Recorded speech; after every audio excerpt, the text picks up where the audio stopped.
Data indicates a confederation of sorts named the First League occupied a significant portion of our galaxy approximately 2 million years ago. They appear to have been a federation, perhaps the first, consisting of many different alien races, all coexisting in relative peace. At least, that's how it started.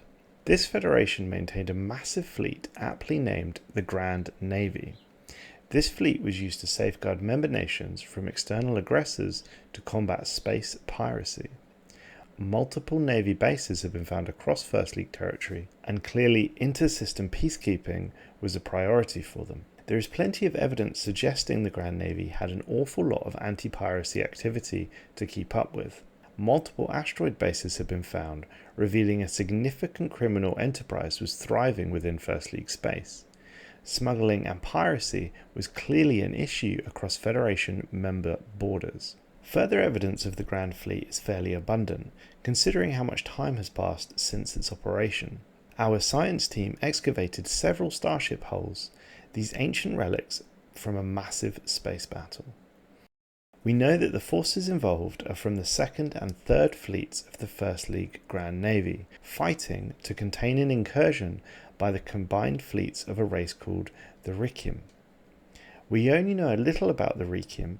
We know that they were a nomadic warrior species from the galactic rim, and what seemingly began as a skirmish escalated into a running fleet battle involving hundreds of ships on both sides. It is unclear which side left victorious, but we have found no further evidence of the Rekim invading First League space.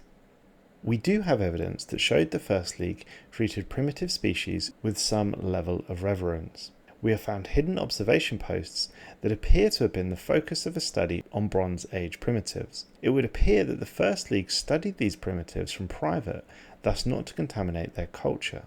We have found at least 7 other worlds with observation posts, all hidden from the pre-space civilizations they were studying. Sadly for this particular civilization, their world appears to have been ravaged by slavers following the First League's collapse and the subsequent power vacuum.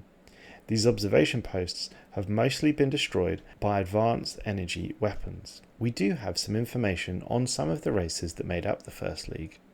A Space Hulk, later identified as a damaged First League cruiser, did contain relatively intact crew data. It appears that the navy of the First League was crewed by at least 12 different races of alien. Of the races, this is what we know. First, we have the Kamadi. These were an insectoid hive mind and focused on building huge hive cities covering the surface of their world. It appears that they were a warrior culture and fought several wars against the established First League upon first contact. However, upon meeting defeat, the Kamadi were offered a seat within the First League, and they would go on to dominate the First League's military, serving as shock troops against the League's enemies and establishing an honor guard to protect First League politicians. Next, we have the Shiseigo, a subterranean empire and one of the original founders of the First League. They were reptilian with elongated and legless bodies that could be longer than 20 meters in length. All surviving accounts indicate they were expert traders, and their trade barges were often the first point of contact between non-affiliated races and the First League. It is doubtful whether the League could have expanded as rapidly as it did without the benefit of the extensive Shiseigo trade network. We also have the Maigir Yan. They were an unusually small race, most individuals being no taller than 0.6 meters or 2 feet. They were mammalian rodents and seemingly herbivores. The Maigir population was clustered into hundreds of massive archaeologies, spread out across the surface of their home planet. Each archaeology was capable of supporting several 100 million individuals, and they were connected by multiple skyways. The Maigir Yan were clearly conservationists and made great effort to protect their environment. Furthermore, the Maigir were expert diplomats and incredibly egalitarian by our standards today. One's station and ability to rise was based purely upon their social skills.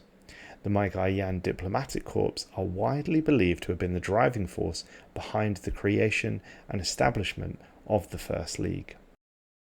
Finally, the fourth race we have significant data on is the Vorapak. These were large flightless birds and it seems they walked on long spindly legs, with females reaching upwards of 4 meters tall and males being slightly smaller. All of their cities were built in hollowed-out measures. Scans indicate that when they ran out of natural candidates, they began to build them artificially. The Vorpak were the think tanks of the First League, renowned as the best scientists in the galaxy. Their research innovations drove the First League's initial expansion phase, and more than one species was brought into the fold by promises of access to this technology. It is unclear precisely how long this federation between races lasted. Evidence suggests that dissatisfaction was quite evident early on. Our science team have identified a ruined colony that was meant to serve as a propaganda tool, i.e. this was a model world where all League member races could live together in harmony. This project appears to have backfired. There is evidence of significant infighting between the colonists, and a large burial site has been found indicating a massacre occurred at some point on this planet. It is not clear precisely what caused the downfall of the First League. Clearly, the agreements between its Federation members were not as harmonized as required to maintain peace between this many races of aliens. It is likely that the disharmony caused by the different races operating and specializing in different sects contributed greatly. For example, a decision to promote science over trade would surely greatly benefit the Vorpak at the behest of the Shiseigo. As such, animosity begets distrust, which leads to disillusion in the greater good of the Federation. The sad story of the First League capital, Fenhabis III, provides a stark viewpoint should one wish to undertake a diplomatic enterprise of this size, and is a fitting metaphor for the First League as a whole. Fenhabis was one of the largest acropolis ever to have been constructed, a true ecumenopolis of magnificent proportions. However, like all great empires and all great cities, they have more or less the same problem: logistics. This city world required billions and billions of tons of food and other resources to be shipped into it daily in order to support its endless consumption. When the League collapsed, these shipments stopped overnight. Those who had the means managed to escape to other worlds, but for the vast majority of the population, mass starvation and anarchy followed, as criminal warlords stepped in to take control. Within a few centuries, the entire planet dwindled and died, much like the First League, and in retrospect, its potentially naive mission. Against our leading science officers' recommendation, our governors have supported wide-scale colonization of the shell that is the First League's homeworld.